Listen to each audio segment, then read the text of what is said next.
নমস্কাৰ, মই মজিদ। বন্ধুসকল, পলকতে চাওক আজি 9টা গুৰুত্বপূৰ্ণ খবৰ।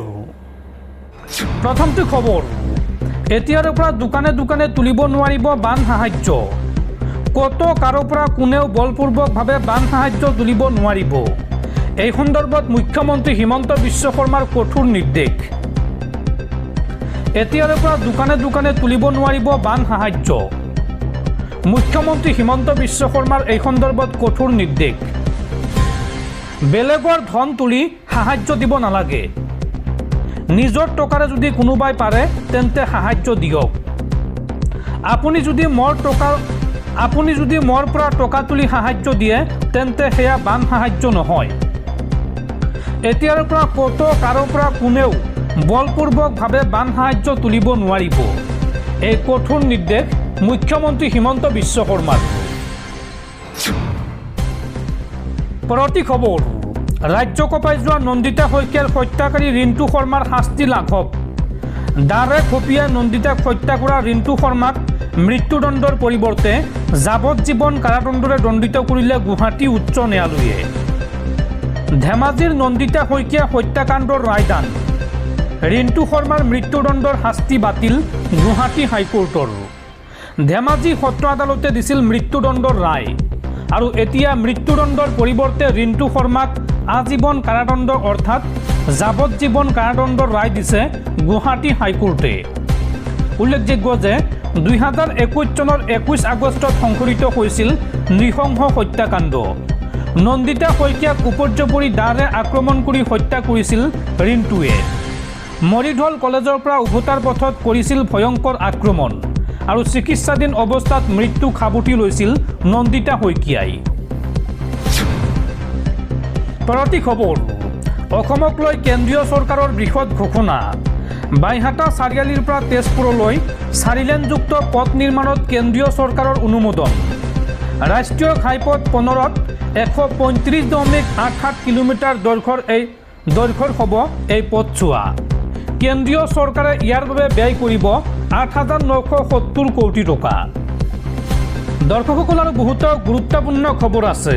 তাৰ আগতে আপোনাক জনাওঁ যে যদি আপুনি এতিয়ালৈকে এইটো ভিডিঅ'ত লাইক কৰা নাই তেন্তে এতিয়াই ভিডিঅ'টোত লাইক কৰি দিয়ক আৰু এনেকুৱা ধৰণৰ ভিডিঅ'সমূহ নিতৌ চাবলৈ চেনেলটো ছাবস্ক্ৰাইব কৰি কাষত থকা বেল আইকনটো প্ৰেছ কৰি ৰাখক।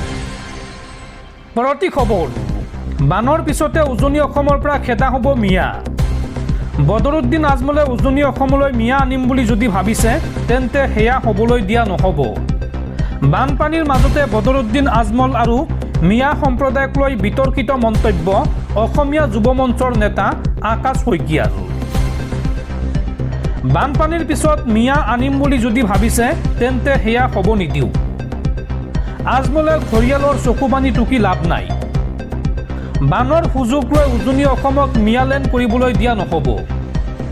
মৰি যাম কিন্তু উজনি অসমক মিয়ালেণ্ড হ'বলৈ নিদিওঁ। বানৰ পৰিস্থিতি হামকটাৰ পিছতে উজনি অসমৰ পৰা খেদিব লাগিব মিয়া। বানৰ সময়তে মিয়াক লৈ এই বিতৰ্কিত মন্তব্য অসমীয়া যুৱ মঞ্চৰ নেতা আকাশ শইকীয়াৰ।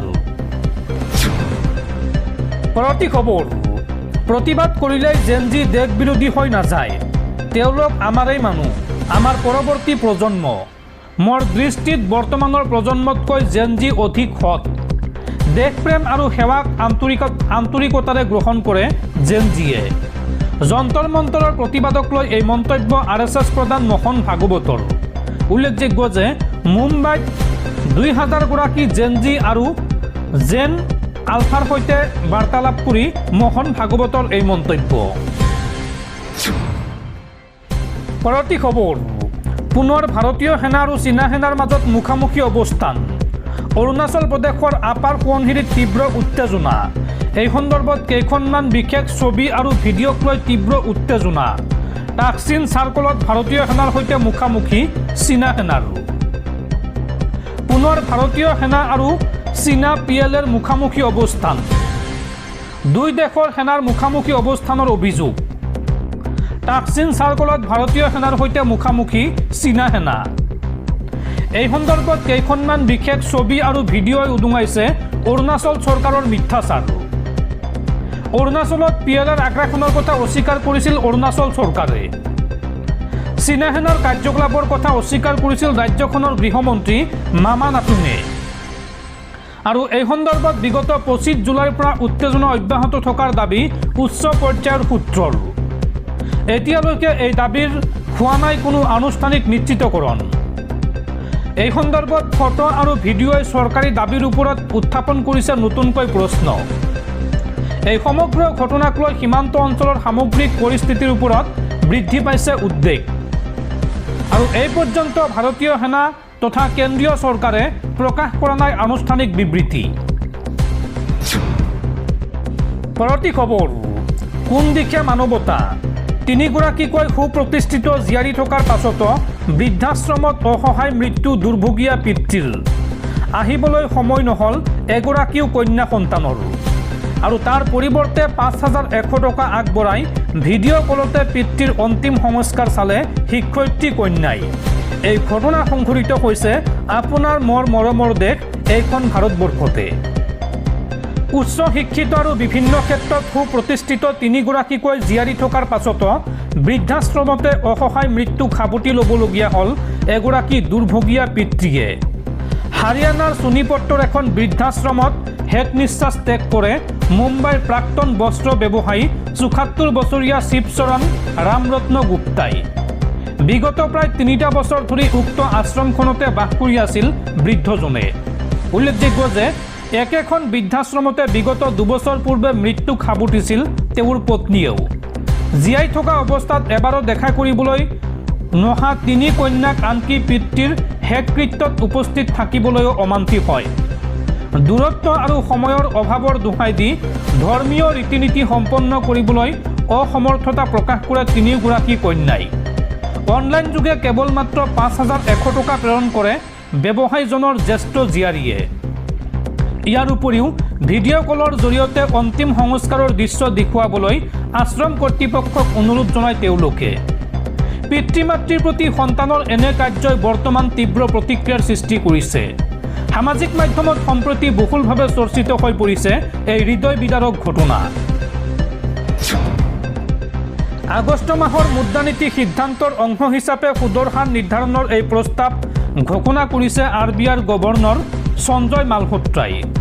বেংক আৰু নন বেংকিং আৰ্থিক সংস্থা আৰু অন্য নিয়ন্ত্ৰিত সংস্থাসমূহে যেনেকৈ ঋণৰ হাৰ নিৰ্ধাৰণ কৰে আৰু সেই পদ্ধতিতে সালসলনি আনিব খুজিছে এতিয়া কেন্দ্ৰীয় বেংকে। ঘৰ, বাহন আৰু অন্যান্য ঋণৰ সুদৰ হাৰ নিৰ্ধাৰণত স্বচ্ছতা আৰু সামঞ্জস্য আনিব বিচাৰিছে ৰিজাৰ্ভ বেংকে। বেংক আৰু NBFC সহ নিয়ন্ত্ৰিত আৰ্থিক প্ৰতিষ্ঠানত ঋণৰ সুদৰ হাৰ নিৰ্ধাৰণৰ নিয়ম এক কৰাৰ পৰিকল্পনা কৰিছে ভাৰতীয় ৰিজাৰ্ভ বেংকে। এই নিয়ম আৰম্ভ হ'লে ঋণ গ্ৰহীতাই বিভিন্ন বেংক আৰু NBFCৰ ঋণৰ সুদৰ হাৰ সহজে তুলনা কৰিব পাৰিব। ঋণৰ সুদৰ হাৰৰ কাঠামো আৰু স্বচ্ছ ন্যায্য কৰাৰ উদ্দেশ্যই আগন্তুক দিনত এই পদক্ষেপ কাৰ্যকৰী কৰাৰ সিদ্ধান্ত লৈছে ভাৰতীয় ৰিজাৰ্ভ বেংকে। বুধবাৰে আগষ্ট মাহৰ মুদ্ৰানীতি সিদ্ধান্তৰ অংশ হিচাপে এই প্ৰস্তাৱ ঘোষণা কৰিছে RBIৰ গভৰ্ণৰ সঞ্জয় মালহোত্ৰাই। বৰ্তমান RBIৰ নিয়ন্ত্ৰিত আৰ্থিক সংস্থাসমূহে ঋণৰ মূল্য নিৰ্ধাৰণৰ বাবে বিভিন্ন কাঠামো অনুসৰণ কৰে আৰু সেই হাৰত পৰিৱৰ্তন আনিব খোজে কেন্দ্ৰীয় বেংকে। ঋণৰ সুদৰ হাৰ নিৰ্ধাৰণৰ নিয়ম সমস্ত ক্ষেত্ৰত একেধৰণৰ কৰাৰ পৰিকল্পনা কৰিছে তেওঁলোকে। এই কথা প্ৰকাশ কৰে RBIৰ গভৰ্ণৰ সঞ্জয় মালহোত্ৰাই। পৰৱৰ্তী খবৰ, ৰাজ্যত পুনৰ ভয়ংকৰ পথ দুৰ্ঘটনা। এইবাৰ হাজোত ভয়ংকৰ পথ দুৰ্ঘটনাত থিতাতে মৃত্যু হৈছে 2 যুৱকৰ। হাজোৰ শাক্তিবৰীত ভয়ংকৰ পথ দুৰ্ঘটনা। যাত্ৰীবাহী বাছ আৰু মটৰ চাইকেলৰ মাজত মুখামুখি সংঘৰ্ষ আৰু এই ভয়ংকৰ দুৰ্ঘটনাত থিতাতে নিহত হৈছে 2 বাইক আৰোহী নপাৰপামৰ ছানিদুল ইছলাম আৰু জাহেৰ আলী। দুৰ্ঘটনা সংঘটিত কৰিয়ে ঘটনাস্থলীৰ পৰা পলায়ন বাছখনৰ চালকৰ। আৰু ঘটনা সংঘটিত হোৱা মটৰ চাইকেলখনৰ নম্বৰ হৈছে AS14S5510। যাত্ৰীবাহী বাছখনৰ নাম কবিৰ বুলি জানিব পৰা গৈছে। ঘটনাস্থলীত হাজো আৰক্ষী উপস্থিত হৈ মৃতদেহ উদ্ধাৰ কৰে। সম্প্ৰতি 2 যুৱকৰ মৃতদেহ ৰখা হৈছে হাজো আৰক্ষী থানাত। পৰৱৰ্তী খবৰ, ৰাজ্যত পুনৰ সভ্য সমাজক লজ্জানত কৰা ঘটনা। এইবাৰ মিজোৰামৰ পৰা দুগৰাকী মিজো যুৱতীক অপহৰণ কৰি ধৰ্ষণ কৰিলে 3 লম্পট যুৱকে। শিলচৰ আইজল ৰাষ্ট্ৰীয় ঘাইপথত সংঘটিত হৈছে এই ঘটনা। ঘটনা সন্দৰ্ভত ইতিমধ্যে আৰক্ষীয়ে গ্ৰেপ্তাৰ কৰিছে ৰিংকু দাস সহ 3 লম্পট যুৱকক। পুনৰ 2 যুৱতীৰ সৈতে জঘন্য কাণ্ড 3 লম্পট যুৱকৰ। আৰক্ষীৰ জালত পৰিছে ৰিংকু দাস সহ 3 লম্পট যুৱক। কাছাৰৰ ধলাইত মিজো যুৱতীৰ শ্লীলতা হানিক লৈ তীব্ৰ চাঞ্চল্য। 2 যুৱতীক দলবদ্ধ ধৰ্ষণ ধলাইৰ 3 যুৱকৰ। মিজোৰামৰ পৰা অপহৰণ কৰি আনি সংঘটিত কৰিলে এই অপৰাধ। 2 যুৱতীৰ অভিযোগৰ ভিত্তিত ইতিমধ্যে আৰক্ষীয়ে গ্ৰেপ্তাৰ কৰিছে 3 অভিযুক্তক। গ্ৰেপ্তাৰ কৰা হৈছে আমজাদ হুছেইন, ৰিংকু দাস, ছাদ্দাম হুছেইন নামৰ এই 3 যুৱকক গ্ৰেপ্তাৰ কৰিছে আৰক্ষীয়ে। উল্লেখযোগ্য যে 4 আগষ্টৰ নিশা শিলচৰ আইজল ৰাষ্ট্ৰীয় ঘাইপথত সংঘটিত হয় এই ঘটনা।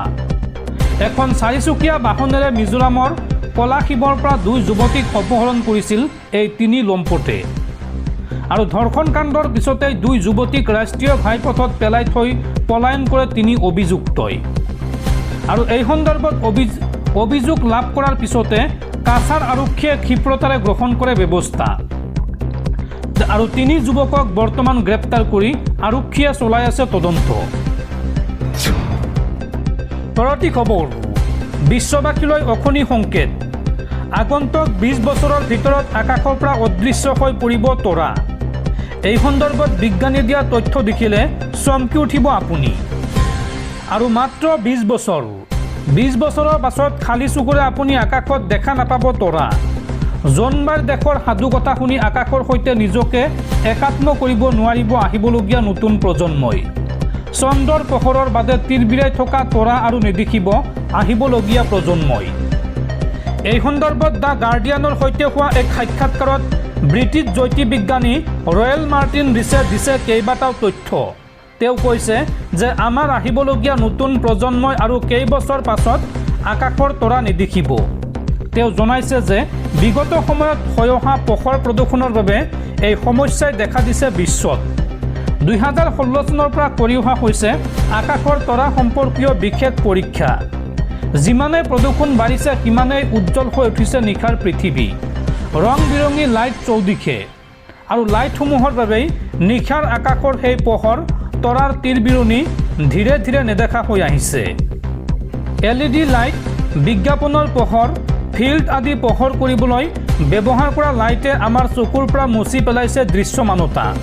নিশাৰ আকাশ আমাৰ পৰিৱেশৰহে অংশ, কিন্তু আমি এই পৰিৱেশৰ ওপৰত ইমানেই পৰীক্ষা কৰিছোঁ যে তৰা পৰ্যন্ত খালী চকুৰে নেদেখা এক সময়ে আমাৰ বাবে অপেক্ষা কৰিছে।